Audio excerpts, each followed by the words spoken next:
Hello everyone and welcome back to my YouTube channel. Today I will show you how to change violin strings. When you change your violin strings, you can use this procedure also to do a little maintenance on your violin and also to clean some parts of the violin which are harder to clean when the strings are on, like the fingerboard. To get started with changing strings, a little preparation is needed because you will need some things to properly change your strings on the violin. First off, you will need for the cleaning part a handkerchief from cotton.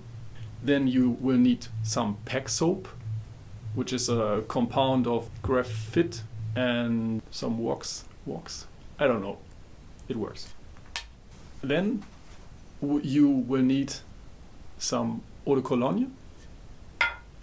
One very important thing, you will need a lead pencil, preferably a soft lead pencil, but I have here a normal one, it works as well. And if you are a beginner or average student, you maybe aren't so familiar with the right notes, so maybe you can use this device or an electric tuner to make sure that you hit the right pitches when you put the new strings on. This one is actually a metronome, but you can play a sound, and this is an A, 441 Hertz. I forgot one thing, of course you need a violin. And I forgot another thing, also very important, when you want to put new strings on, you will need new strings. I got here the Larsen Virtuoso strings, which the shop Polychord sent me to review it, so I will do that and of course give you my opinion on that strings later. So let's get this started. Here's my violin and I will try to show you as good as possible what I will do now. At first you have to decide which string you change at first. I always tend to not change the E string at first because I like the E string always holds the pitch as best from all strings. I leave it on there and the three bottom strings are changed. The last string I change is the E string. But it doesn't matter with which string you start when you want to change all strings anyways. I just release here the pack at the top. I hold the string down. You can see it's already, the tension is gone. Then I try to relieve it from here, and then I just put it away. Now we have no string on the pack. We have the possibility to remove the pack, and now our maintenance program comes into play. So we will grab our pack soap and I will put here where the pack touches the wood of the violin, of the pack box. I will put some of the pack soap on both sides and all around the pack, and then I have it soaped up and can put it back into the pack box. Next thing is the fingerboard. I don't know if you can see, but there are some marks on the fingerboard which come from the fingers and from the strings, the oxidation of the strings and some dirt, of course. Now we need our handkerchief, this one, and our eau de cologne. And now we will put some of this eau de cologne on the handkerchief, just a few little dips. By the way, I have this for like 12 years and it seems like since 5 years it's close to empty, but it never really went empty. It's magic. Now this is wet with eau de cologne, and now I will show you what comes down from the fingerboard when we clean it. Because the string isn't on now, the G string, I started with the G string. I have now the possibility to move here on the fingerboard without having to touch the string so much. And they are old strings anyway, so it's not so important. And now I clean the whole fingerboard with the eau de cologne. And you can already see when you do this at home that the color changes. And especially from the handkerchief, the color changes as well. And because I haven't done this in a while, I played those strings, the Peter Infeld strings, really great strings. I will do a review on that also. I played them for quite a long time because I didn't have so many concerts and didn't have so much time to practice. So I just now replace them. Look at that. Still there's so much dirt. When you cleaned the fingerboard a little bit, now you need a dry edge of the handkerchief, and you can like polish and remove the eau de cologne from the fingerboard. So it looks like this. Fingerboard is clean now, our pack is soaped, and the next thing we do is we grab our lead pencil, and now we go to the nut. This is the thing here, and there's this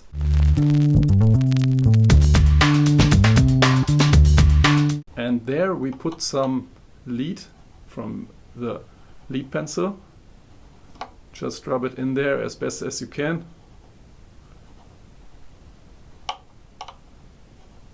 And then the string will slip more smoothly through this hole. You can prevent the string from taking damage from sharp edges there. But if your string takes damage from a sharp edge here, you maybe want to see a violin maker to check if there are some edges. I put some lead there, and the same thing I will do now with the bridge here, with this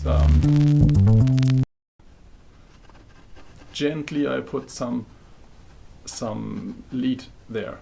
It's actually not lead, it's graphite. We now have done our maintenance program and our cleaning program for the G string, and now it's time to put on the new string. You never want to remove all strings at once and then put on the new strings all at once. Always do one at a time. Remove one string and put back on the new string, because as you maybe know, our bridge is just held from the tension of the strings. When you remove too many strings at once or all strings, the bridge can fall or change its position, and that's not very good, especially if you don't know how to put it back in the right position. Always change one string at a time. We have removed the G string, so we will put on a new G string, of course. Grab it out of the bag. You can put your old string back in the bag and use it when your new string breaks. I always have some old strings if I break a string or someone else breaks a string and I can help out with a string. It's quite useful to not throw away old strings, as far as they are usable still. Let's put on the new string. Always start with putting the ball end in here. If you have fine tuners, this may look a little different, but the principle is the same. Tear it a little bit, and then you go to the peg box. Okay, for that I will change the focus and zoom in a little bit. You will now go here this way for the G string, and you will look for this little hole in the peg. And now you put your string through this hole. I will show you. You put your string through this hole, let it look through just a little bit, not too much. So, of course, do it when the peg is in the violin. Okay, I put the end in there, and now I start turning the peg away from me. When you look at the peg, you can say counterclockwise. I always hold the string here, a little bit on tension, and I just hope that the ball doesn't slip out here. I know it won't slip out of this hole here because it was quite hard to put it in there. But with the other strings, with the A string and the D string, I will show you a trick later that it doesn't slip.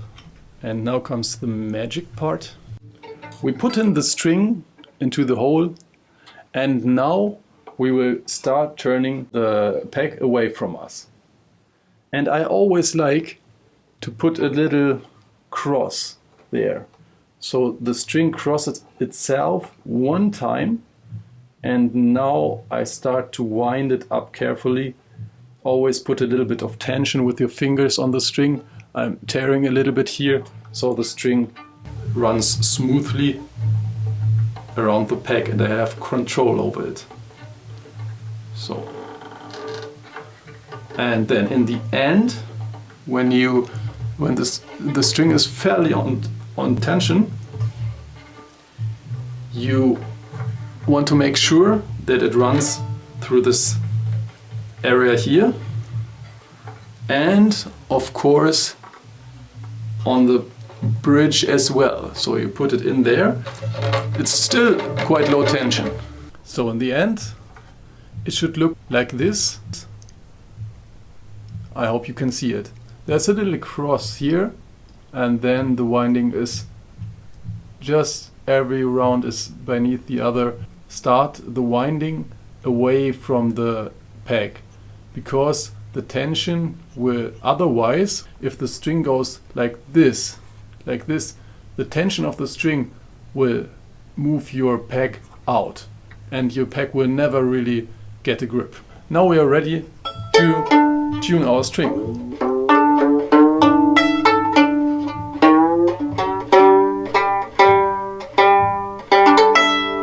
Done. Check if everything is in position, check if the bridge is still in the right position, and now we can start with the next string. So I will take the D string now.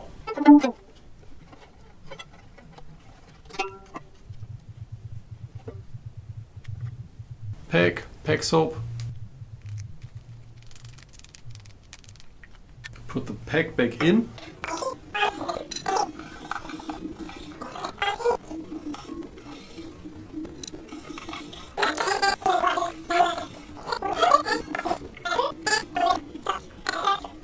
That was the maintenance part. Now we put on our new string. We put the ball end in here so that it doesn't slip, and put the other end in the peg. And I will now show you how exactly I will do the knot here on the peg, because you couldn't see so good on the G string. So I will put it in here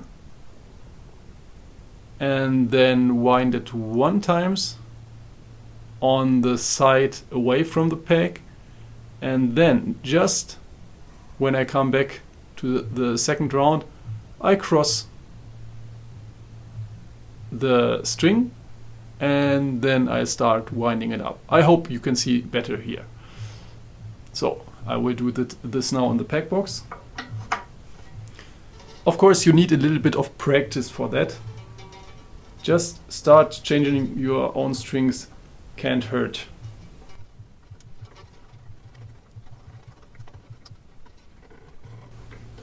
Always have a little bit of tension, put a little bit of tension with your fingers on the string so it doesn't slip out.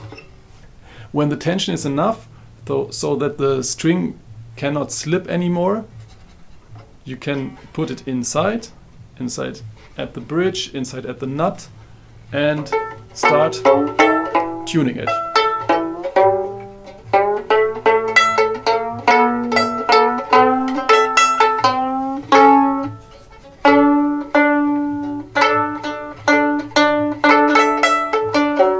And while we are tuning, we retune now the G string also, because in the beginning the strings will always drop in tension and therefore in pitch. And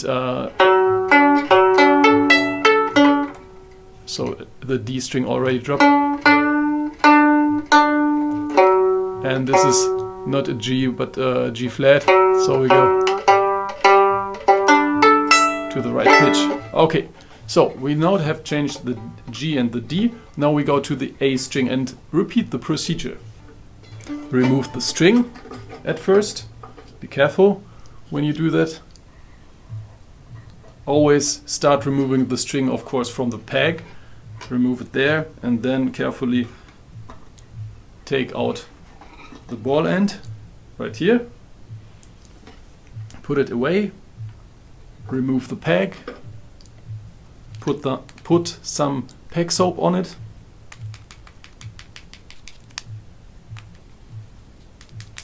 On both sides, where the peg touches the wood.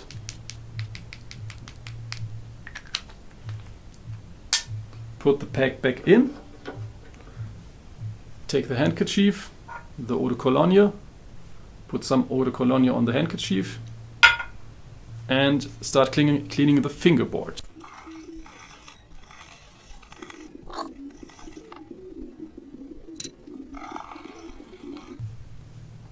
Take a dry end of the handkerchief and continue cleaning the fingerboard.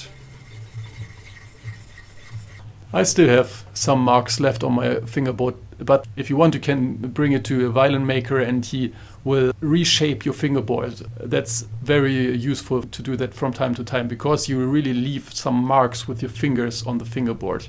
Don't forget the pencil. Take the next string out, the new string. Put the ball end in. Usually with the A string it slips sometimes because the string isn't that thick. Next we put the string in the peg box. Usually the A string is the hardest one to aim for the little hole in the peg.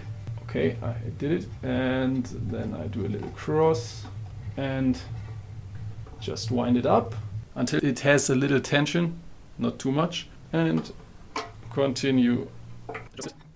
And shoot.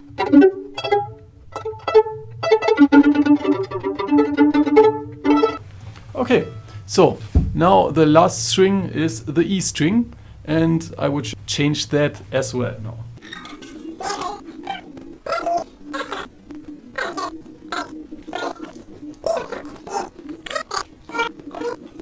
Be careful not to drip any eau de cologne on the varnish, because the varnish can or will of course take damage from the alcohol. So the alcohol is only for the fingerboard.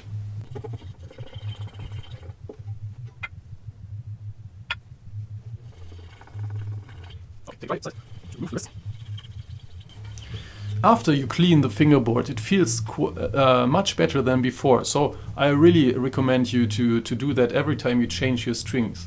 So next is the graphite or lead pencil.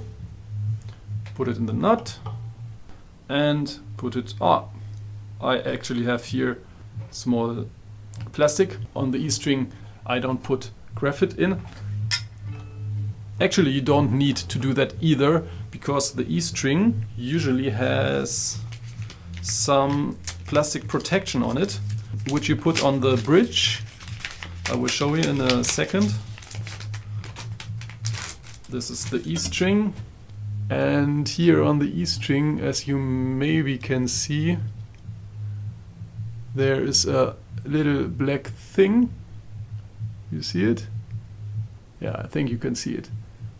This one here. And this is for putting it on the bridge, so that the string doesn't cut into the wood of the bridge. I don't need it because I have a small thing on the bridge which does the same thing, but it's a stationary.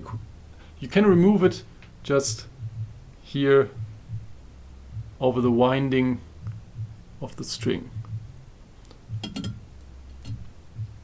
I proceed similarly with the E string like I proceed with the other strings, just that I have here a ball end and I need a sling end. So what I will do now, I remove the ball. You can carefully remove it. Usually I can do it with my fingers. I don't need any tools for that. Just press it together a little bit and out goes the ball end. And now you have a sling end. I think I just forget to tell the shop I use the sling end. You can also order sling ends. But when you have a ball end, you also have a sling end. Not the other way around. You don't have a ball end when you have a sling end. With the E string I do it in reverse. I start with the peg because the sling will slip from the fine tuner when there's no tension on the string. So I start with putting here a little bit of windings on, and then I look, is it already enough tension? Yes, it's perfect. So I put the sling on here and make sure that it goes in the right place on the bridge and at the nut, and continue to tune it.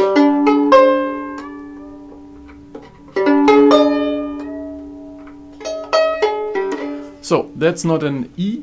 In this place our tuner comes in. I go to an A. I tune the A roughly. I don't overdo it in this kind of stage, because when you put new strings on, you will anyways need to tune them maybe for 2 or 3 days every time you take out your violin for many times. In the end, I always check my bridge if the back side is in a 90-degree angle to the surface of the top. I wouldn't recommend to do that if you are not experienced with this. I will anyway show you how I do it. I look from the top on the bridge and can see now where it bended a little bit, because the tension of the string tears the bridge in one direction, which is to the scroll, and we want the bridge to lean backwards a little bit, just that the backside is in a 90-degree angle to the surface of the top. My recommendation is that if you want to change your strings by yourself, don't touch the bridge too much. Just make sure that you change one string at the time, and the bridge position shouldn't change too much. If you want, you can go to a violin maker and just let him look at the bridge. They will do it in 2 seconds. If the bridge is not in the right position, they put it in the right position. And of course, I know no violin maker who charges you for that. So just go to the violin maker if you feel that, or if you see that your bridge is not in the right position, which is the backside is in a 90-degree angle. You can of course also try it yourself if you have good fine coordination and you are fearless, and maybe if you don't have the most expensive Stradivarius or Guarnerius. On my violin I feel very comfortable to do it because I'm changing strings since I'm maybe 12 or 13 years old, and I did a lot of mistakes, some broken strings and the bridge fall off. Actually I was lucky that not worse things happened. Try to be sensible. Let's try out the new strings. Wash your hands before you touch your new strings, because all this peg soap and stuff you have on your hands from removing and putting the strings back on, you don't want that on your new strings, right? There are some tricks to speed up the playing in process on the violin. The major problem with new strings is that they always drop in tension. This is because the material expands. You can speed that up with playing chromatic scales.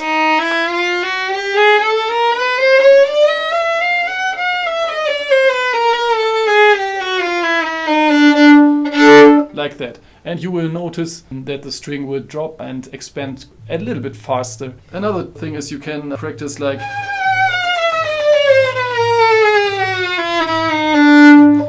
this vibrato glissando. It also expands the string. It's like tearing the string a little bit and really working it, so it expands a little bit faster. I do this with every string, and then I will play some scales and always retune.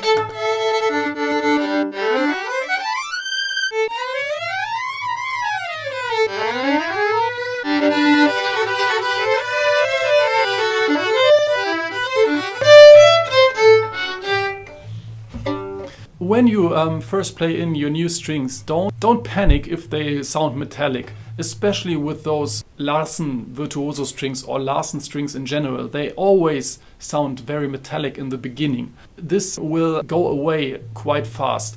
Usually if you play much, it's like 2 or 3 days.